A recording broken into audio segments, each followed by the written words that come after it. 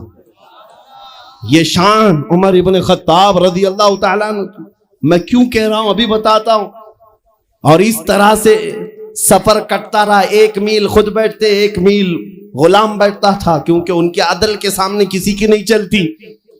پھر جب اتفاق ایسا ہے بیت المقدس قریب آیا, لوگ سب دیکھنے کے لیے باہر آئے, لیکن گھوڑے پر بیٹھنے کی باری غلام کی تھی اور آپ کی چلنے کی تھی. باری باری ہے, غلام بیٹھا ہوا آ رہا ہے اور خلیفہ وقت رسی پکڑا ہوا آ رہا ہے. لوگ دوڑے دوڑے آئے, فلسطین کے امیر المومنین کہہ کر نعرہ لگا رہے تھے. تو جو موجود صحابہ تھے انہوں نے بتایا یہ گھوڑے پر بیٹھا ہوا امیر المومنین نہیں ہے, یہ گھوڑے کی رسی پکڑ کر جو آ رہا ہے وہ امیر المومنین ہے. عیسائیوں نے پہلی مرتبہ دیکھ کر کے پوچھا تھا, اے مسلمانوں کیا تمہارا بادشاہ ایسا بھی ہوتا ہے؟ اس وقت صحابہ نے کہا پہلی بات تو ہمارے ہاں بادشاہ ہوتا ہی نہیں, بادشاہ نہیں ہوتا. اور ان کی یہ زندگی میں اس لیے بتا رہا ہوں. پھر عیسائیوں نے کہا اگر یہ گھوڑے کی رسی پکڑ کر چلتا ہے تو اس کے ڈر سے قیصر و کسریٰ کیوں کانپ رہے ہیں؟ اس کے ڈر سے پورا ایران پورا روم کانپ رہا ہے. آخر کون سی طاقت ہے اس عمر کے اندر؟ یہ تو رسی پکڑ کر گھوڑے لے کر چل رہا ہے. تب جانتے ہو میرے عزیزوں, عمر ابن خطاب رضی اللہ تعالیٰ عنہ نے لوگوں کو جمع کر کے بتایا, اے لوگوں سنو, میری حیثیت صرف اتنی تھی, میں خطاب کا بیٹا عمر, بچپن میں 2 بکریاں مجھ سے نہیں سنبھالی جاتی اور میرے باپ مجھے ہر دن مارتے تھے, بکریاں نہیں سنبھالنی آتی. لیکن آج غور سے دیکھو آنکھ کھول کر, وہی خطاب کا بیٹا عمر ہے, 36 لاکھ اسکوائر کلومیٹر پر تنہا حکومت کرتا ہے. اس لیے نہیں کہ خطاب کا بیٹا عمر ہے, اس لیے کہ محمد عربی کا غلام عمر ہے. نعرہ تکبیر, نعرہ رسالت, مرحبا یا مصطفیٰ, مرحبا یا مصطفیٰ. عزیزان گرامی وقار, میں آپ کو کئی مثالوں سے بتا سکتا ہوں. عزت صحابہ نے رسول اللہ کے قدموں سے پائی ہے, عزت نبی پاک کے قدموں سے پائی ہے. آج جس جلسے میں جائیں اعلیٰ حضرت اعلیٰ حضرت, ابھی اگر میں پوچھوں عشق محبت عشق محبت, اعلیٰ حضرت اعلیٰ حضرت, آپ کو بولنے کی ضرورت ہی نہیں. ہر علاقے میں سنیوں کا مجمع خود ہی کہتا ہے.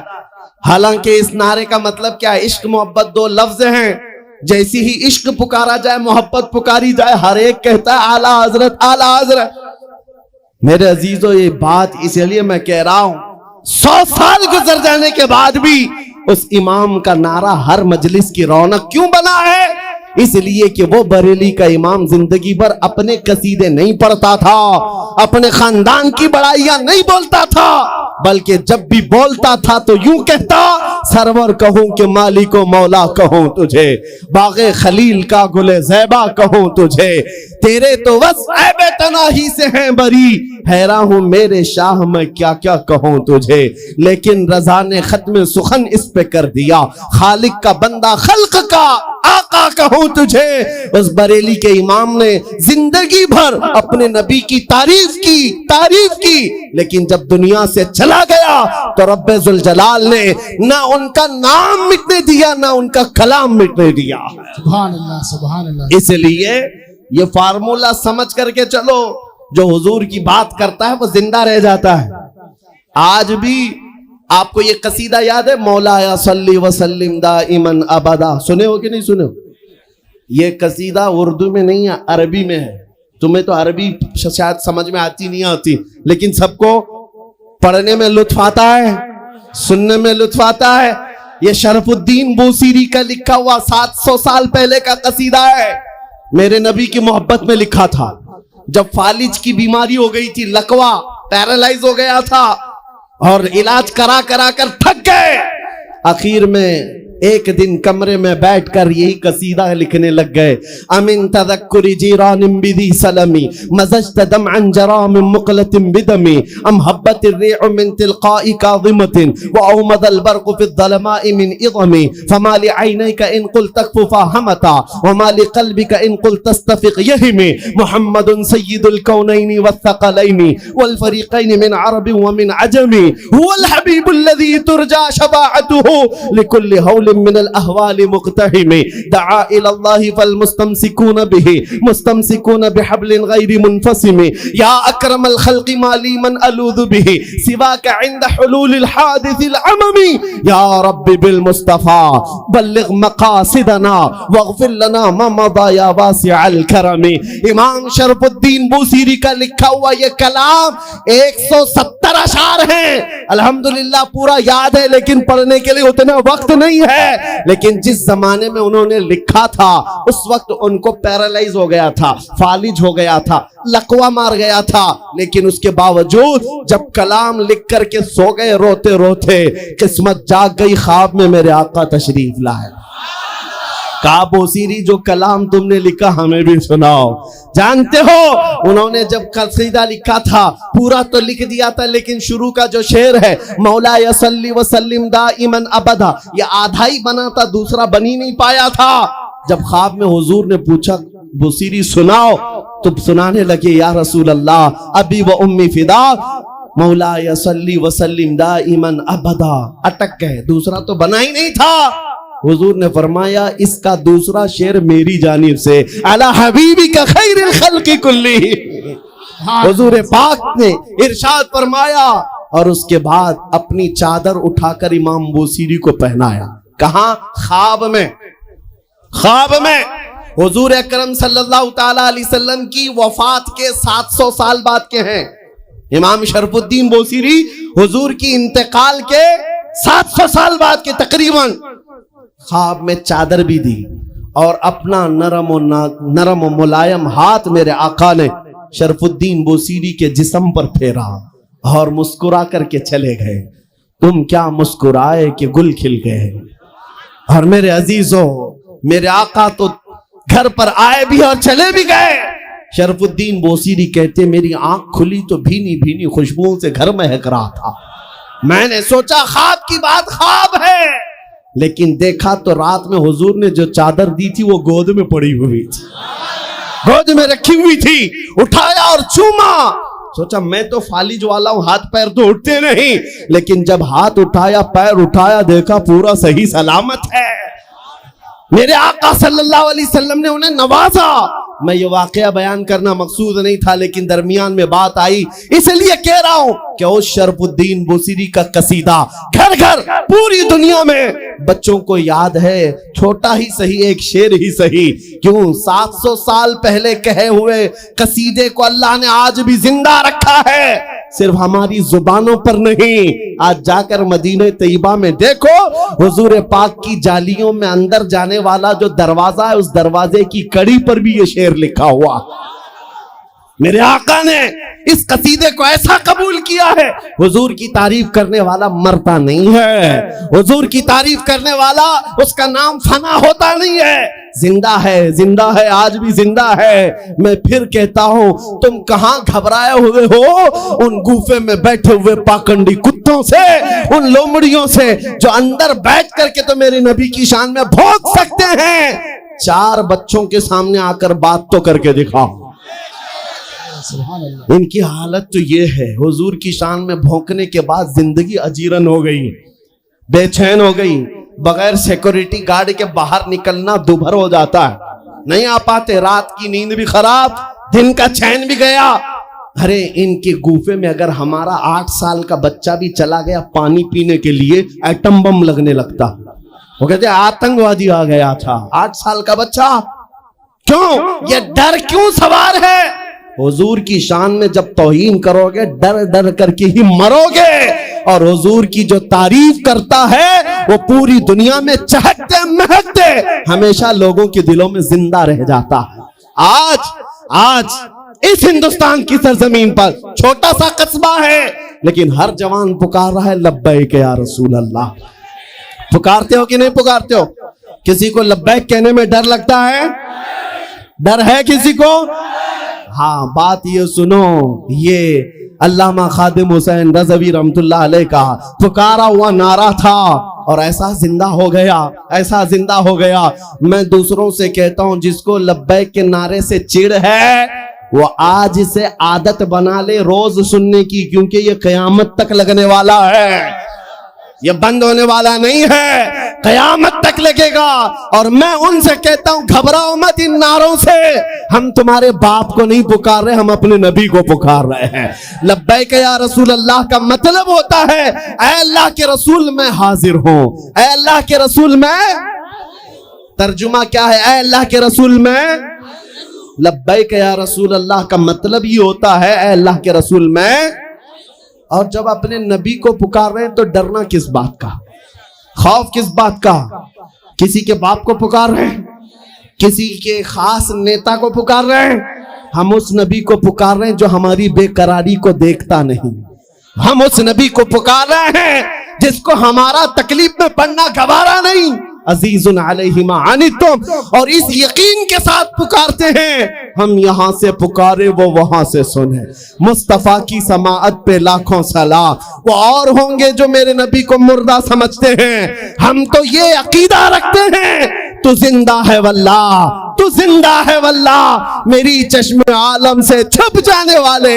اے سنیو، آج کی مجلس میلاد میں ہم یہ دعا کر کے جائیں گے میرے آقا کی بارگاہ میں، دعا کریں گے انشاءاللہ، یہ دعا کریں گے یا رسول اللہ چمک تجھ سے پاتے ہیں سب پانے والے، میرا دل بھی چمکا دے، میرا دل بھی چمکا دے، میرا دل بھی چمکا دے۔